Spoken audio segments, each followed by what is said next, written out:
vita ya Iran na versus Israel pamoja na USA imekuwa ni kama kwa jinsi ambavyo sisi tunaishabikia huko ni kama vile Simba na Yanga, yani upinzani wake jinsi ulivyo. Why? Kwanza nataka kusema haya masuala yamegawanyika. Kuna ushabiki wa kihistoria ambao una mantiki, alafu kuna ushabiki wa kama Simba na Yanga ambao unaungana na mambo ya kidini ndani yake. Sasa kuna watu wanaitwa Waisraeli weusi. Au ukiwafuata ukawauliza, bwana wewe kwa nini unamshabikia Muisraeli na Marekani? Yeye kitengo pale hatumii fact. Anatumia imani. Kwamba anawashabikia Israeli pamoja na Marekani kwa sababu Biblia imemwelekeza ashabikia nini? Israeli. Hatumii nini? Fact. Sasa ni fact. Inaweza kuwa fact, lakini ile ni imani. Imani sio fact. Ushaelewa? Tunakuja kuna wengine wanaitwa Wailani wabonyokwa. Hawa na wenyewe wanashabikia mgogoro wa Iran pamoja na Marekani kwa kutumia kigezo cha dini. Kigezo cha dini tunakurudia hapo ni sio nini? Sio fact, ni imani. Sasa tunakuja, kwa nini mwingine anashabikia kwa sababu ya imani? Kwa mfano Waislamu. Waislamu wa Iran hawatambui. Waislamu wa Tanzania hawatambuliki na Wairani. Utaniuliza kwa nini? Waislamu wa Iran ni Washia. Waislamu wa Tanzania 90% ni Wasuni. Sasa Washia wapo, lakini Washia wako 10% ambao ni wachache. Kwa hapa Tanzania Washia wanapatikana Posta peke yake. Huwezi kukuta wanakaa sehemu nyingine. Kwa mfano Washia maarufu wanaokuja hapa Tanzania na kutoa misaada mingi wanaitwa Mabora. Hii vita na vita zingine ni tofauti kubwa ni kwamba Iran ni taifa ambalo sasa hivi linapigana na mfumo. Ni mfumo wa Western countries. Wanapigana against, wanaweza wakawa wanapigana na Marekani lakini hawapigani na Marekani. Wanapigana na mfumo wa culture ya Western. Wanapigana na mataifa ya kizungu ambao mengi yana support indirect au direct. Sasa vita ya kimfumo maana yake nini? Marekani pale Middle East pale pamoja na Israeli, watu wote wako mfukoni. Kivipi? Tunakuja sehemu kuu ya Waislamu, Saudi Arabia, iko kwenye mfuko wa Marekani. Saudi Arabia anamsikiliza nani? Marekani. Waarabu wote Middle East wanamsikiliza nani? Marekani anasema nini? Ndio maana sasa hivi Iran inapigwa, Waarabu wanashangilia.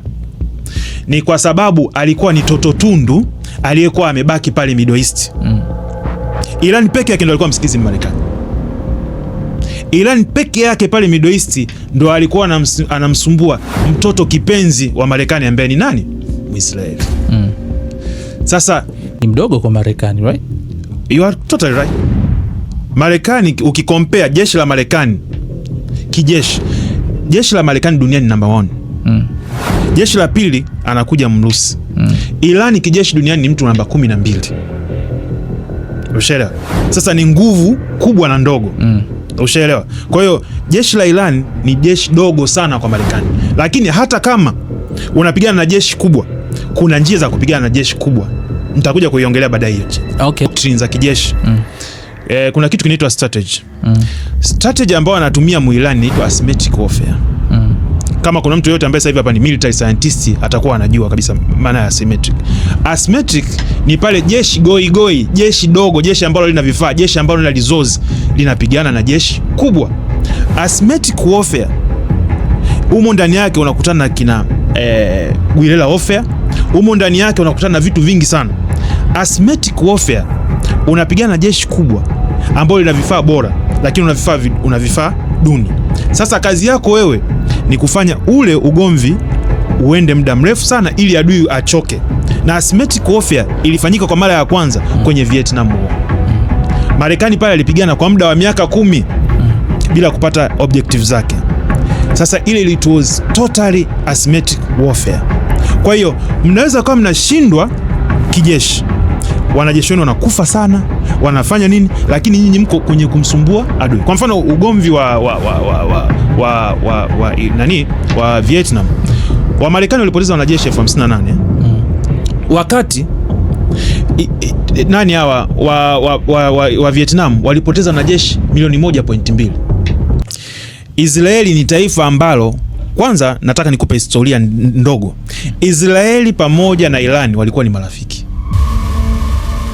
Israeli ni taifa ambalo limezaliwa mwaka 1978. Iran ni taifa ambalo pale Middle East linachukiwa siku nyingi kwa sababu ya ushia wake. Kwa hiyo kwa historia ndani ya Iran kuna Waisraeli, nadhani hilo unalitambua. Wanakaa Waisraeli, wapo Waisraeli wa Kiiran, wapo mle ndani. Wana urafiki wa kihistoria kwa sababu wote wanashare kuchukiwa na Waarabu. Okay. Waarabu huwa wanawachukia Washia na wanawachukia wa nini? Waisraeli. Kwa hiyo zamani walikuwa na urafiki. Kabla ya mapinduzi ya mwaka 1979 walikuwa ni marafiki. Lakini mapinduzi ya mwaka 1979 iliyosababisha Irani kuwa nchi ya Kiislamu kabisa ndio alisababisha urafiki kati ya Israeli pamoja na Irani kufa. Sasa tunakuja kwenye swala ambalo umeniuliza la msingi sana. Nani anayechochea? Anayechochea pale ni Muirani, ni Muisraeli. Muisraeli anachochea kwa sababu yeye anataka aondolewe kiwingu. Kiwingu gani? Muirani anafanya kitu kinaitwa proxy war. Proxy war maana yake anasapoti vikundi vidogo vidogo ambavyo vinampiga mnani? Muisraeli. Vikundi hivyo ni vya kina nani? Kikundi cha kwanza kinaitwa Hezbollah na kikundi cha pili kinaitwa Hamas.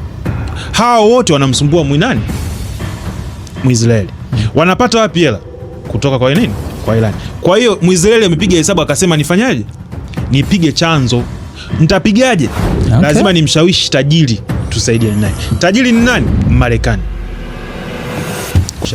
Okay. Yes. Kwa mtazamo wako unavyoona mwisho hii vita ni wapi? Nini kitamaliza hii vita? Kwanza niseme ndugu yangu Likimedia, sasa hapa ndo watu wago wananichukia. Baada ya kuongea yote kuhusu Iran, outcome za hii vita ndugu yangu Likimedia ziko 3.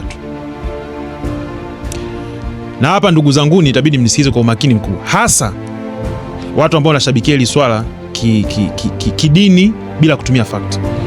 Outcome ya kwanza, nisikilize ndugu yangu Likimedia. Ya kwanza inaweza kuwa Iran ikazoofishwa kijeshi pamoja na kiutawala.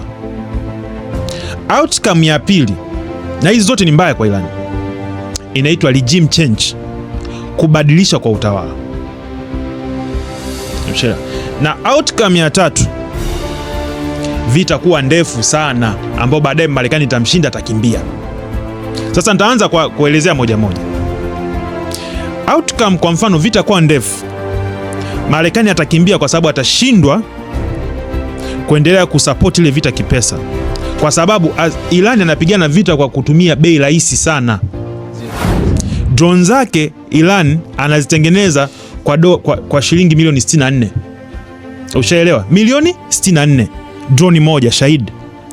Akiirusha kwenda kwenye meli ya Marekani inatunguliwa ile drone moja kwa kutumia bilioni 8. Kitu cha milioni 64 kinatunguliwa na projectile labda Tomahawk au projectile yoyote ile, ina gharama kuanzia milioni 4, ziko za milioni 1 mpaka milioni 4 nani. Hizo ni dola. Ukiconvert Tanzania unapata shilingi ngapi? Si kama bilioni 8. Sasa projectile Shahid moja ya milioni 64 inatanguliwa kwa shilingi ngapi? Kwa bilioni 8. Kwa hiyo Muirani anapigana vita ya bei rahisi, Marekani anapigana vita ya bei gharama. Sasa endapo Muirani akaweza kuifanya hii vita ikawa ndefu, kwa mfano akafanya kwa muda wa miaka 5, Marekani ataondoka kwa sababu ya gharama.